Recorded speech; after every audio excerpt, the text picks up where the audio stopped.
all of my assets have been fully disclosed to the Ethics Commissioner. That is absolutely clear, and saying it many times won't actually change the fact. The question for me, though, is for the 21 members on the other side of the House who have private corporations, whether they've in fact taken the same approach.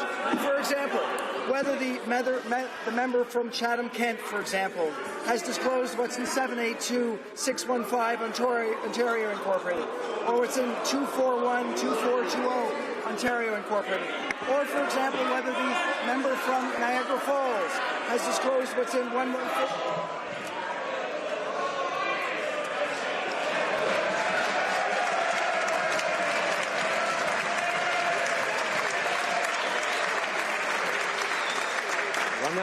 Député,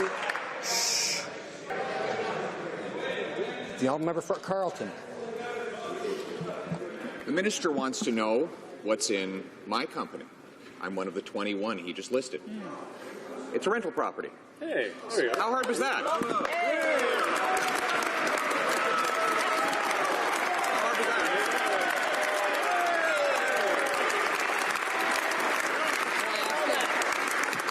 What is in 2254165 Ontario Inc.?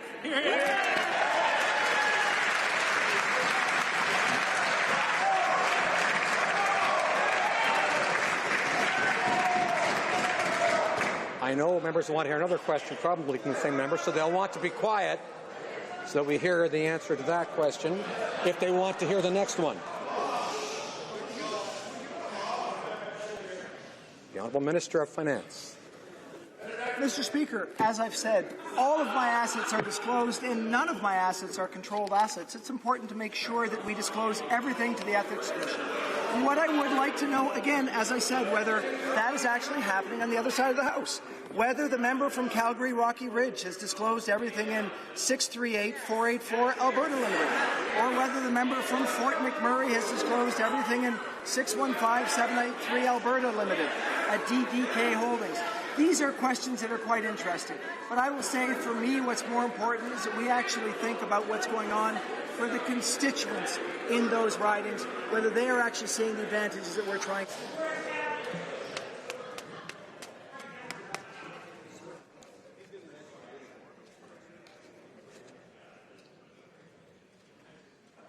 The honourable member for Carleton. While the minister was speaking, I had an opportunity to confirm with the 21 members in the caucus to which he referred, and they have all confirmed that none of them own stocks in a company that they regulate. Only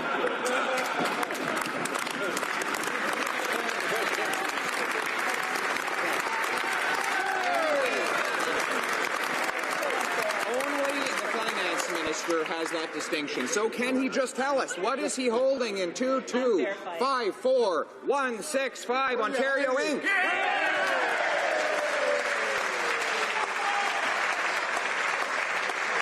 Honourable Minister of Finance.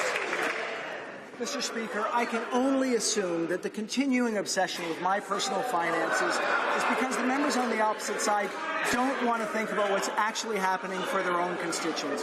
Because if they went out and knocked on doors, what they would find out is that 450,000 plus people have jobs that didn't have jobs 2 years ago. They'd find that we have the lowest rate of unemployment in a decade. They'd find that our economy is doing well. The people in their ridings are actually finding themselves in a better situation for them and their families. That's what we're going to continue to focus on, Mr. Speaker. That's what we were elected to do.